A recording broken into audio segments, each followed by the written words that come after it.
Main engine ignition, all 3 engines up and burning. 2. To whom it may concern. 1. And liftoff. Lift? What is this, some Hollywood liposuction? Lift? You know we ain't about all that. Welcome to the Skull and Bones Show.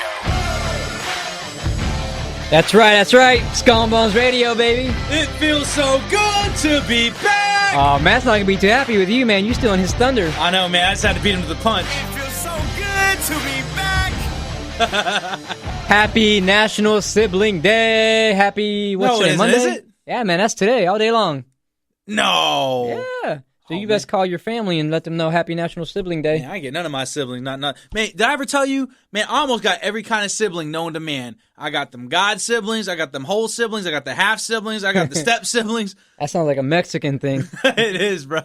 Actually, but most of them actually come from the white side of the family. Bro, right. I'm an only child. I'm good, man. I'm Scott clean. That's why I didn't want to bring it up, but I was like, you know what? Let me just go ahead and see what happens. Duh. That's all right, though. Hey, you're a brother to me, man. Oh, I love you, baby. My parents only made a mistake once. We good, man. We good. You know what, Matt? I would tell you the same learned. thing. I'd tell you the same thing, but, you know, I kind of feel like you've left me out of one too many frat parties, so I don't know if I can say the same thing. Yeah, we still got to do that, don't we? Yeah, we do. man. That's going to be a miserable day. We need to plan it soon.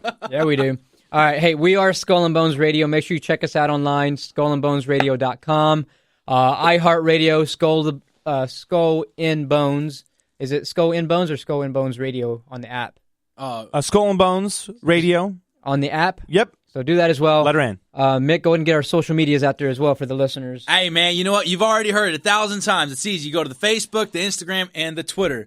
It's all easy. Skull and Bones Radio. Easy day. Make sure you hit us up on the Facebook and the Instagram.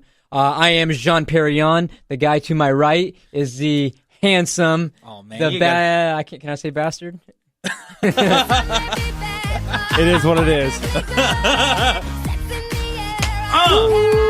Hey, man, I was jamming that on the playlist all day. I had that thing on repeat. I want to hear the part, sex in the air.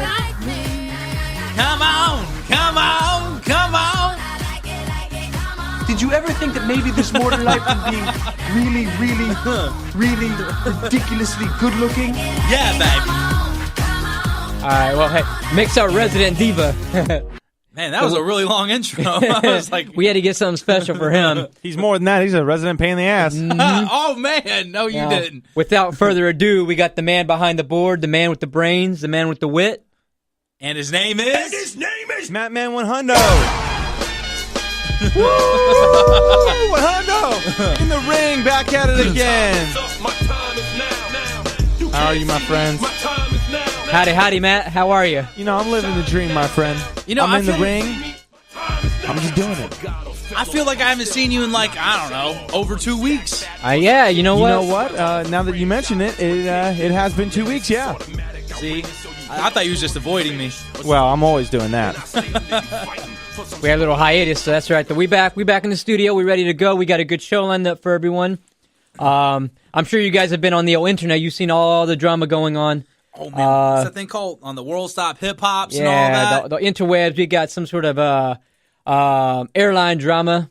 I don't know the details of everything. That's why we got Mickey 3 with the Hold on, man. 411. You didn't tell me to Google All that. right, here, I got a little bit of info for us, okay? Let me fill you in. That's right. Anyways, Matt 100. I knew this was going to happen, so I prepared. Man, you trying to make me look bad. I tried to give you the spotlight. Now I'm taking it away. All right, so yeah, there's something going on out there. A lot of people don't feel so good about it, right? So there's this man, Asian man. Race doesn't really matter, I don't think. But this man that was on a United airline flight headed to Chicago, or he was in Chicago, rather.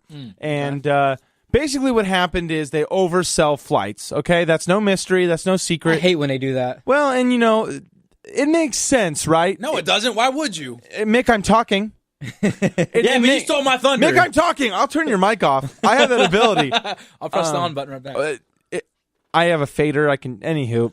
So they oversell flights, which makes sense. So if people, don't make it or cancel, they're still going to make their money, okay? Now, typically, before you board the flight, they make a big announcement. Hey, we're overbooked. We need 4 people to step off. And they do this way before you board, typically, okay?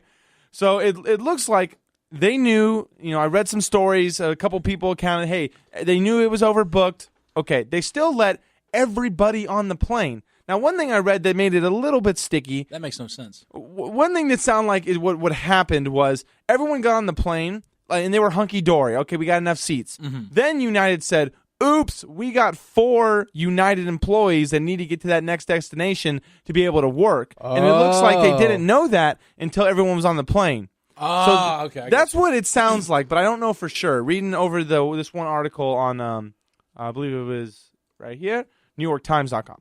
So they then ask, everyone's on the plane. They say, we need 4 people to get off the plane. So then they do like a random computer thing, and they got, boom, these 4 people. All random, hey, you got to go. They don't know how it was done, but they came up with 4 people that had to go. So the one guy that had to go, they don't have his name on here. The picture is him looking sad with his glasses down. I'm sure he was very sad. And he's like, nope, not leaving. I'm a doctor. I have patients to see. I paid for this flight. I'm taking it.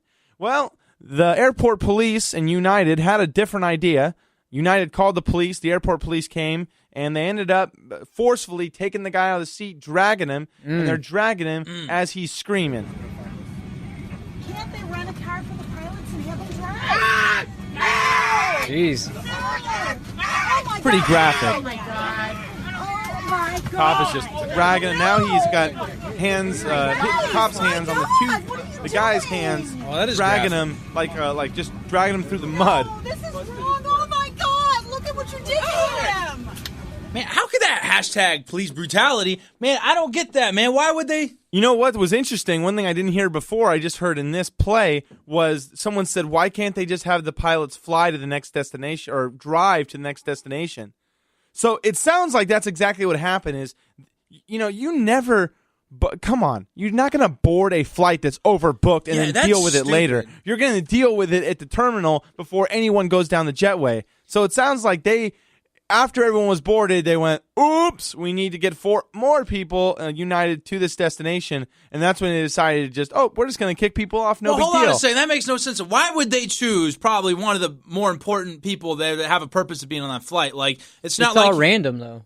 Yeah, but even if it's all random, once they find out, you're a doctor and you have lives to go save and you have people under your care that you need to get to, look, we'll find some idiot who in the back of the plane who's just trying to go surfing for the weekend. Well, and the word idiot, and it's all subjective, right? This guy's a doctor, the next guy's works for NASA, the next guy's an FBI agent. Somebody the next guy's on that plane, statistically speaking, is on a vacation. But most people, look, if you made up your mind, because they give $400+, flex like spending if you miss these flights. They really pay out. But that's not true all the time though, because I've been kicked off. Like one time I was in San Francisco going to Austin, and they had me stay there overnight, and they gave me a dang thing, man. Nada. They wanted me to sleep on the floor of the airport. Really? Yeah, dude. They're. I was about to. So curse. what does the airline say about all this? I mean, are they? Well, the United is playing. Oh, it was the cops, because the United was saying, the situation was these 4 people, or this guy in particular, would not leave the plane. Oh, that's a crime. Police, and they're saying, whatever the police did, that's up to them. That's wasn't BS. us. And then, of course, the police, they put the one officer that did the dragging on leave, because there's a couple people at fault here. One is, if you're a cop, and you roll up to this situation, I would go, okay, so let me get this straight. By the way, Matt used to be a cop at SnB. I did not. I used to work for a police department as auxiliary. You keep saying that. That's a total lie. I smell bacon, bro. I like bacon. Smells good. It does smell good. So, I would get to the scene and go, okay, let me get this straight. You messed up. You basically overbooked, and you're trying to kick people off this plane. I'd say, this is your problem. I'll help you, but I'm not going to rip someone off a plane. This was your fault. I would tell them your best bet is to evacuate everyone or get everyone off the plane, get them back to the jetway, and then figure it out from there. So you're saying this is what the cops should have recommended to the pilots? Or They whoever? should have not used unreasonable force. They pretty much put harm on this guy to get him out. And, of course, for what reason? He wasn't causing any harm. He was basically disobeying a order, but what basis does United really have? We overbooked a flight. We thought it was cool, but now it's not. Now he has to get off. Oh, well, hold on a second. It does look like they tased him at the end. I don't think they're saying it, but it looked like... I think he hit his head. Yeah, and I agree. I don't think... There was a weird noise going on in that video. People screaming. Jean, go ahead. I'm looking online here, and it says that, United followed the usual protocol of the drill.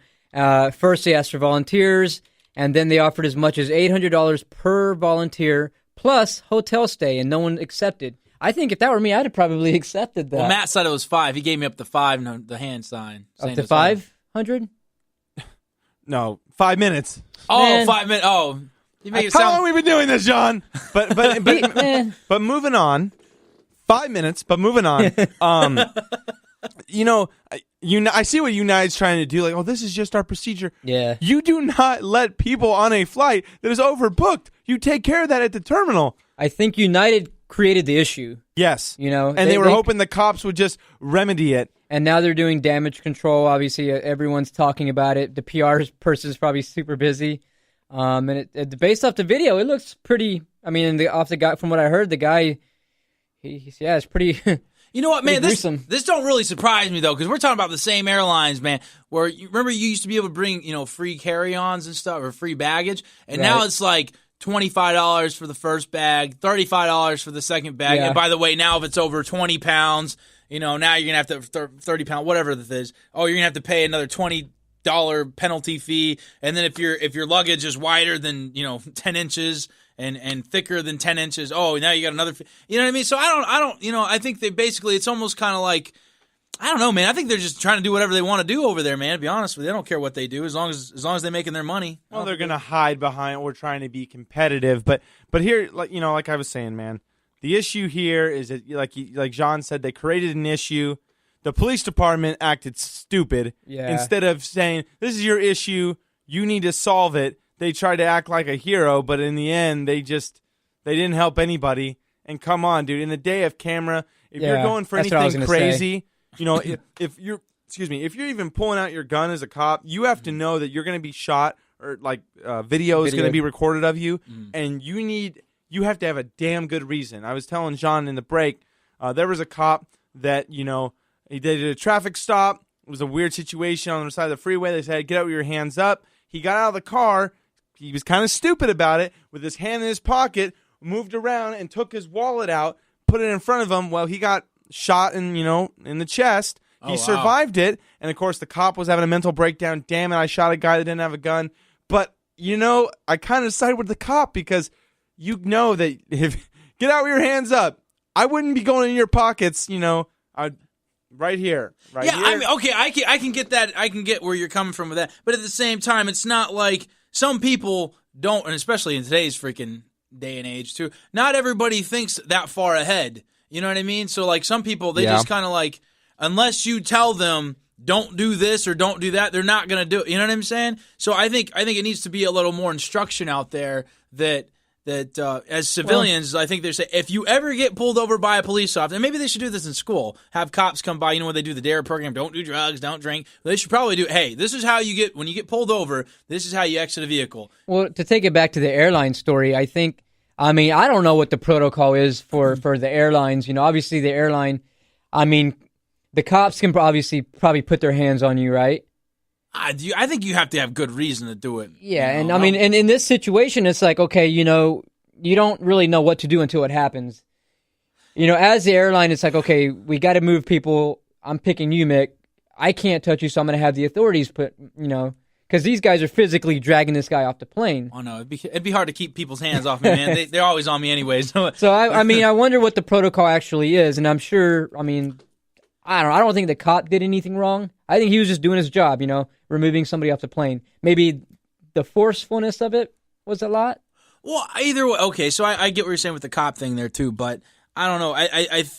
I know United's going to try to hide behind it, but I think it is ultimately their fault. It's United's fault for sure. If your flight is already booked, you don't let somebody go down the ramp if you've assigned them a seat. Once you've assigned them a seat, now the responsibility is on you. You can't say, "Oh, it's not our fault." You know what I mean? And I think the cop is taking a lot of the heat over the ordeal, because that's how they want it to happen. Because United's like, "Oh, wait," United's like, "Oh man, this is looking bad." Let's pin a lot of this on the cop. On the cop, know. Stuff like this does a lot of damage, especially if people decide to boycott United Airlines, even if it was only for a couple weeks. even a couple of days, it might be enough to one, because they're a publicly traded company, I'm pretty sure. So their investors are going to take a hit financially, but it could also ultimately bankrupt the company. I was looking on what was it?